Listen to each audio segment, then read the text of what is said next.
કચ્છના આદિપુરનો એક video social મીડિયામાં વાયરલ થઈ રહ્યો છે। આ વાયરલ વિડીયોમાં ખુલ્લેઆમ દારૂ વેચાતો હોવાનું નજરે પડી રહ્યું છે।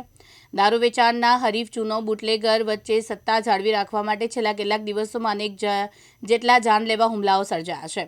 જોડિયા વિસ્તારમાં લોકોએ જણાવ્યું કે ગેરકાયદેસર દારૂ ધંધા પાછળનો સ્વાર્થ અને દબદબો જાળવી રાખવા માટે ગુનાહિત તત્વો ખુલ્લેઆમ હિંસા પર ઉતરી આવ્યા છે, જેના કારણે સ્થાનિકોમાં ભારે ભયનું વાતાવરણ સર્જાયું છે। વિડીયો વાયરલ પ્રકરણ બાદ હવે લોકો કડક કાર્યવાહી માટે માંગ કરી રહ્યા છે। હાલનો સૌથી મોટો પ્રશ્ન છે કે આદિપુર વિસ્તારમાં દારૂબંધીના અમલ થશે કે નહીં। સ્થાનિક પોલીસ ઇન્સ્પેક્ટર પોતાની ટીમ સાથે કાર્યવાહી કરશે કે પછી જેમ બહારથી આવીને વિજિલન્સ અને એસએમસીની ટીમ વિશેષ દરોડા પાડશે, એ અંગે ચર્ચાઓનો દોર જોરદાર ગરમ થઈ રહ્યો છે। લોકોમાં એવો પણ પ્રશ્ન ઉઠી રહ્યો છે કે જ્યારે રાજ્યમાં દારૂબંધી કાયદો સ્પષ્ટ છે, ત્યારે ગેરકાયદેસર વેચાણ કેવી રીતે ખુલ્લેઆમ ચાલે છે અને હિંસાની સોસાયટી પહોંચે છે।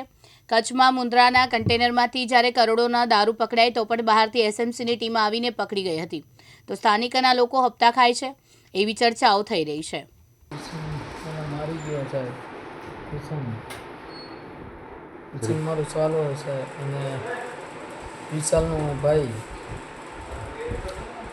6-7 જણ હતા। હાથ પગ માર્યો હોય અને છરી લઈને આવ્યા હતા। હાથ કપાઈ ગયો, છરી ધારી હોય તો માથામાં માર્યું હોય।